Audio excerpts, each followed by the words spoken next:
अपनी जिंदगी में जोखिम लेना सीखें। अगर आप जीतते हैं तो नेतृत्व कर सकते हैं, हारते हैं तो दूसरों का मार्गदर्शन कर सकते हैं।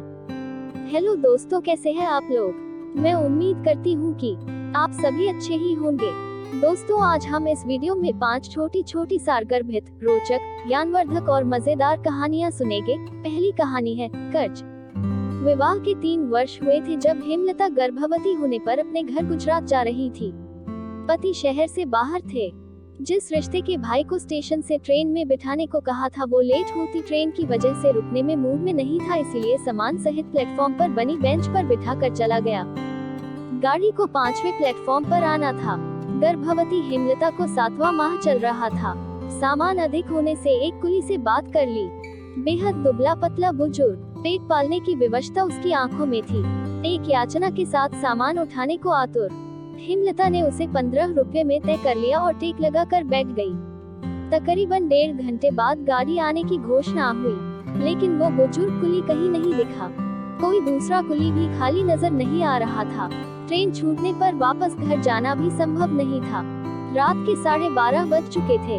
हेमलता का मन घबराने लगा। तभी वो बुजुर्ग दूर से भागकर आता हुआ दिखाई दिया। बोला, चिंता न करो बिटिया, हम चढ़ा देंगे गाड़ी में। भागने से उसकी सांस फूल रही थी। उसने लपक कर सामान उठाया और आने का इशारा किया। सीढ़ी चढ़कर पुल से पार जाना था क्योंकि अचानक ट्रेन ने प्लेटफॉर्म चेंज करा था जो अब 9 नंबर पर आ रही थी। वो सांस फूलने से धीरे धीरे चल रहा था और हेमलता भी तेज चलने हालत में न थी। गाड़ी ने सीटी दे दी। भागकर अपना स्लीपर कोच का डब्बा ढूंढा। डिब्बा प्लेटफॉर्म खत्म होने के बाद इंजन के पास था। वहाँ प्लेटफॉर्म की लाइट भी नहीं थी और वहाँ से चढ़ना भी बहुत मुश्किल था। हेमलता पलटकर उसे आते हुए देख ट्रेन में चढ़ गई। तुरंत ट्रेन रेंगने लगी। कुली अभी दौड़ ही रहा था। हिम्मत करके उसने एक एक सामान रेलगाड़ी के पायदान के पास रख दिया। अब आगे बिल्कुल अंधेरा था। जब तक हेमलता ने हड़बड़ाए कांपते हाथों से 10 का और 5 का नोट निकाला, तब तक कुली की हथेली दूर हो चुकी थी। उसकी दौड़ने की रफ्तार तेज हुई, मगर साथ ही ट्रेन की रफ्तार भी।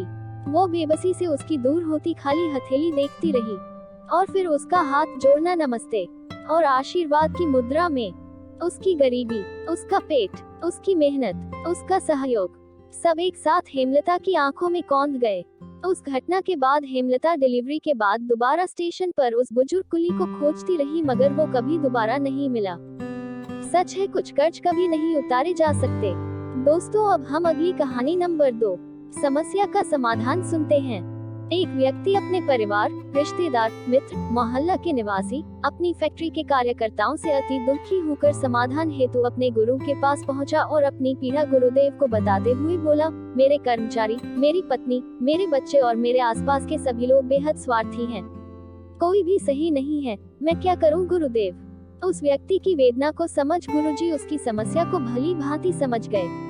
मुस्कान के साथ उन्होंने कहा, पुत्र, निसंदेह तुम्हारी समस्या अति गंभीर है। समय रहते इसका समाधान आवश्यक है। तुम आज रात आश्रम में ही रहो। मैं रात्रि में मंथन करूंगा और सुबह समाधान बताऊंगा। उस व्यक्ति को अपने गुरु पर अटूट विश्वास था। उसने आश्रम में रात्रि विश्राम की बात स्वीकार ली और आश्रम के निवासियों के पास जा पहुंचा। भोर की पूजा अर्चना के पश्चात अपने अन्य शिष्यों की समस्याओं को निपटा कर गुरुजी ने अंत में उस व्यक्ति को अपने पास बुलाया।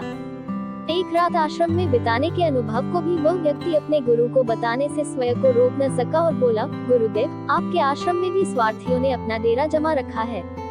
हर कोई आपसे कुछ न कुछ चाहकर ही यहाँ रुका है। गुरुदेव ने उसकी हर बात को गंभीरता से सुना और अंत में कहा, मैं एक कहानी सुना रहा हूँ, उसे गंभीरता से सुनना। इस कहानी में ही तुम्हारी समस्या का समाधान छिपा है। एक गांव में एक विशेष कमरा था जिसमें 1000 आईने लगे थे। एक छोटी लड़की उस कमरे में गई और खेलने लगी। उसने देखा 1000 बच्चे उसके साथ खेल रहे हैं और वो उन बच्चों के प्रतिबिंब के रहकर खुश रहने लगी। जैसे ही वो अपने हाथ से ताली बजाती, सभी बच्चे उसके साथ ताली बजाते। उसने सोचा, यह दुनिया की सबसे अच्छी जगह है और यहाँ वह बार बार आना चाहेगी। बच्ची के प्रस्थान के पश्चात थोड़ी देर बाद इसी जगह पर एक उदास आदमी कहीं से आया। उसने अपने चारों तरफ हजारों दुख से भरे चेहरे देखे। वह बहुत दुखी हुआ। उसने हाथ उठाकर सभी को धक्का लगाकर हटाना चाहा तो उसने देखा हजारों हाथ उसे धक्का मार रहे हैं। उसने कहा यह दुनिया की सबसे खराब जगह है, वह यहाँ दोबारा कभी नहीं आएगा और उसने वो जगह छोड़ दी। दोस्तों, हमें इस प्रसंग से ये सीख मिलती है कि संसार हमें अपने मन के अनुरूप ही दिखता है, इसलिए अपने मन और दिल को साफ रखें। यकीनन तब यह दुनिया आपके लिए स्वर्ग की तरह अनुभव होगी। संसार को सुधारने की आकांक्षा रखने वालों के लिए सर्वप्रथम आवश्यक है कि हम स्वयं में सुधार करें, संसार अपने आप सुधर जाएगा। दोस्तों, अब हम अगली कहानी नंबर 3 गुरु शिष्य सुनते हैं। एक बार एक शिष्य ने विनम्रता पूर्वक अपने गुरु जी से पूछा, गुरु जी, कुछ लोग कहते हैं कि जीवन एक संघर्ष है, कुछ अन्य कहते हैं कि जीवन एक खेल है और कुछ जीवन को एक उत्सव की संज्ञा देते हैं, इनमें कौन सही है? गुरु जी ने तत्काल बड़े ही धैर्य पूर्वक उत्तर दिया, पुत्र, जिन्हें गुरु नहीं मिला उनके लिए जीवन एक संघर्ष है, जिन्हें गुरु मिल गया उनका जीवन एक खेल है, और जो लोग गुरु द्वारा बताए गए मार्ग पर चलने लगते हैं, मात्र वे ही जीवन को एक उत्सव का नाम देने का साहस जुटा पाते हैं। यह उत्तर सुनने के बाद भी शिष्य पूरी तरह से संतुष्ट न था। गुरु जी को इसका आभास हो गया। वे कहने लगे, लो, तुम्हें इसी संदर्भ में एक कहानी सुनाता हूँ, ध्यान से सुनोगे तो स्वयं ही अपने प्रश्न का उत्तर पा सकोगे। उन्होंने जो कहानी सुनाई वह इस प्रकार थी। एक बार की बात है कि किसी गुरुकुल में 3 शिष्यों ने अपना अध्ययन संपूर्ण करने पर अपने गुरु जी से यह बताने के लिए विनती की कि उन्हें गुरु दक्षिणा में उनसे क्या चाहिए। गुरु जी पहले तो मंद मुस्कुराए और फिर बड़े स्नेह पूर्वक कहने लगे, मुझे तुमसे गुरु दक्षिणा में एक थैला भर के सूखी पत्तियां चाहिए, ला सकोगे? वे तीनों मन ही मन बहुत प्रसन्न हुए, क्योंकि उन्हें लगा कि वे बड़ी आसानी से अपने गुरु जी की इच्छा पूरी कर सकेंगे। सूखी पत्तियां तो जंगल में सर्वत्र बिखरी ही रहती हैं। वे उत्साह पूर्वक एक ही स्वर में बोले, जी गुरु जी, जैसी आपकी आज्ञा। अब वे तीनों शिष्य चलते चलते एक समीपस्थ जंगल में पहुंच चुके थे, लेकिन यह देखकर कि वहां पर तो सूखी पत्तियां केवल एक मुट्ठी भर ही थीं, उनके आश्चर्य का ठिकाना न रहा। वे सोच में पड़ गए कि आखिर जंगल से कौन सूखी पत्तियां उठाकर ले गया होगा। इतने में ही उन्हें दूर से आता हुआ कोई किसान दिखाई दिया। वे उसके पास पहुंचकर उससे विनम्रता पूर्वक याचना करने लगे कि वह उन्हें केवल एक थैला भर सूखी पत्तियां दे दे। अब उस किसान ने उनसे क्षमा याचना करते हुए उन्हें यह बताया कि वह उनकी मदद नहीं कर सकता, क्योंकि उसने सूखी पत्तियों का ईंधन के रूप में पहले ही उपयोग कर लिया था। अब वे तीनों पास में ही बसे एक गांव की ओर इस आशा से बढ़ने लगे थे कि हो सकता है वहां उस गांव में उनकी कोई सहायता कर सके। वहां पहुंचकर उन्होंने जब एक व्यापारी को देखा तो बड़ी उम्मीद से उससे एक थैला भर सूखी पत्तियां देने के लिए प्रार्थना करने लगे, लेकिन उन्हें फिर से एक बार निराशा ही हाथ आई, क्योंकि उस व्यापारी ने तो पहले ही कुछ पैसे कमाने के लिए सूखी पत्तियों के दोने बनाकर बेच दिए थे। लेकिन उस व्यापारी ने उदारता दिखाते हुए उन्हें एक बूढ़ी माँ का पता बताया जो सूखी पत्तियां एकत्रित किया करती थी। पर भाग्य ने यहाँ पर भी उनका साथ नहीं दिया, क्योंकि वह बूढ़ी माँ तो उन पत्तियों को अलग अलग करके कई प्रकार की औषधियाँ बनाया करती थी। अब निराश होकर वे तीनों खाली हाथ ही गुरुकुल लौट गए। गुरुजी ने उन्हें देखते ही स्नेहपूर्वक पूछा, पुत्रों, ले आइए गुरु दक्षिणा। तीनों ने सर झुका लिया। गुरुजी द्वारा दोबारा पूछे जाने पर उनमें से एक शिष्य कहने लगा, गुरुदेव, हम आपकी इच्छा पूरी नहीं कर पाए। हमने सोचा था कि सूखी पत्तियां तो जंगल में सर्वत्र बिखरी ही रहती होंगी, लेकिन बड़े ही आश्चर्य की बात है कि लोग उनका भी कितनी तरह से उपयोग करते हैं। गुरुजी फिर पहले ही की तरह मुस्कुराते हुए प्रेम पूर्वक बोले, निराश क्यों होते हो? प्रसन्न हो जाओ, और यही ज्ञान की सूखी पत्तियां भी व्यर्थ नहीं हुआ करती, बल्कि उनके भी अनेक उपयोग हुआ करते हैं। मुझे गुरु दक्षिणा के रूप में दे दो। तीनों शिष्य गुरुजी को प्रणाम करके खुशी खुशी अपने अपने घर की ओर चले गए। वो शिष्य जो गुरुजी की कहानी एकाग्रचित होकर सुन रहा था, अचानक बड़े उत्साह से बोला, गुरुजी, अब मुझे अच्छी तरह से ज्ञात हो गया है कि आप क्या कहना चाहते हैं। आपका संकेत वस्तुतः इसी ओर है, न कि जब सर्वत्र सुलभ सूखी पत्तियां भी निरर्थक या बेकार नहीं होती हैं, तो फिर हम कैसे किसी भी वस्तु या व्यक्ति को छोटा और महत्वहीन मानकर उसका तिरस्कार कर सकते हैं। चींटी से लेकर हाथी तक और सुई से लेकर तलवार तक सभी का अपना अपना महत्व होता है। गुरुजी भी तुरंत ही बोले, हाँ पुत्र, मेरे कहने का भी यही तात्पर्य है कि हम जब भी किसी से मिले तो उसे यथायोग्य मान देने का भरसक प्रयास करें, ताकि आपस में स्नेह, सद्भावना, सहानुभूति एवं सहिष्णुता का विस्तार होता रहे और हमारा जीवन संघर्ष के बजाय उत्सव बन सके। दूसरे, यदि जीवन को एक खेल ही माना जाए तो बेहतर यही होगा कि हम निर्विक्षेप, स्वस्थ एवं शांत प्रतियोगिता में ही भाग लें और अपने निष्पादन तथा निर्माण को ऊंचाई के शिखर पर ले जाने का अथक प्रयास करें। अब शिष्य पूरी तरह से संतुष्ट था। दोस्तों, यदि हम मन, वचन और कर्म इन तीनों ही स्तरों पर इस कहानी का मूल्यांकन करें तो भी यह कहानी खरी ही उतरेगी। सबके प्रति पूर्वाग्रह से मुक्त मन वाला व्यक्ति अपने वचनों से कभी भी किसी को आहत करने का दुस्साहस नहीं करता और उसकी यही ऊर्जा उसके पुरुषार्थ के मार्ग की समस्त बाधाओं को हर लेती है। वस्तुतः हमारे जीवन का सबसे बड़ा उत्सव पुरुषार्थ ही होता है, ऐसा विद्वानों का मत है। दोस्तों, अब हम अगली कहानी नंबर 4 जाग उठा परोपकार सुनेंगे।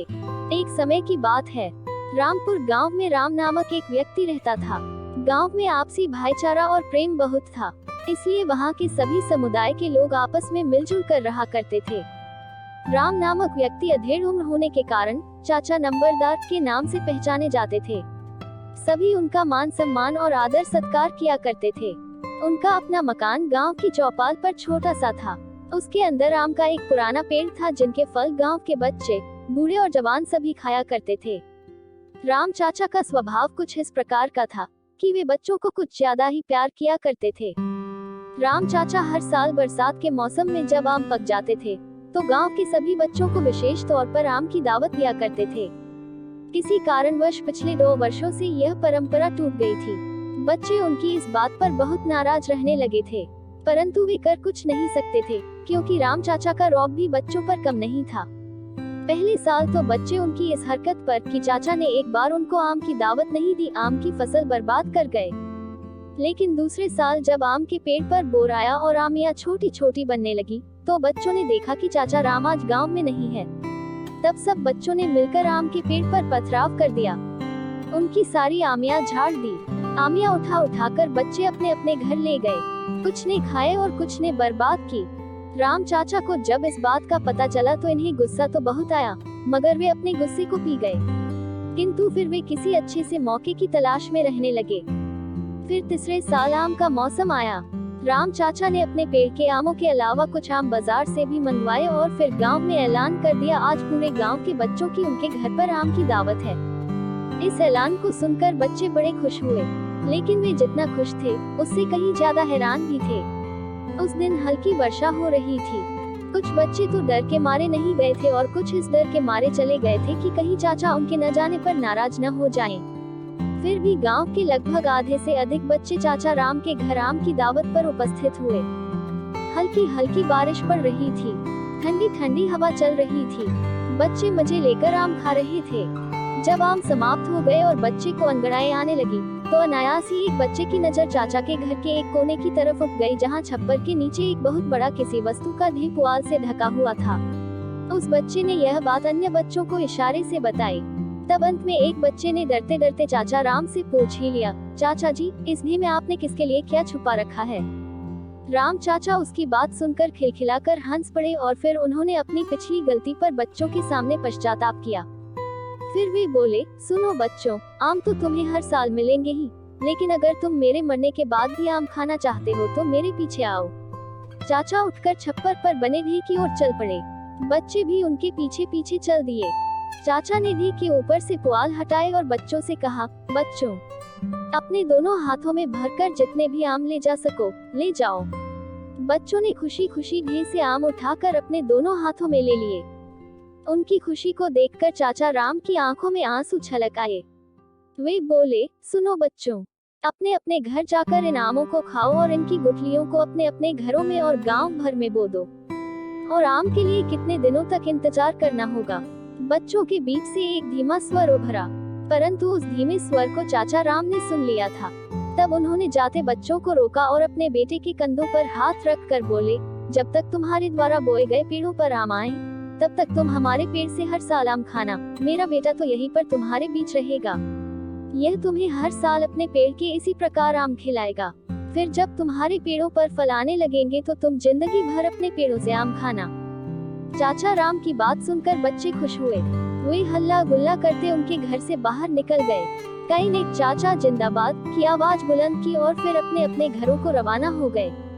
दोस्तों, अगर आपको यह कहानी अच्छी लगी है तो प्लीज वीडियो को लाइक, शेयर और कमेंट जरूर करें। ऐसी और भी मजेदार प्रेरक कहानियाँ सुनने और पहली बार वीडियो पर नए आए हों तो चैनल को सब्सक्राइब जरूर कर लें। चलिए दोस्तों, मिलते हैं एक नई ऊर्जावान कहानी के साथ। यहाँ तक वीडियो में बने रहने के लिए सभी का धन्यवाद।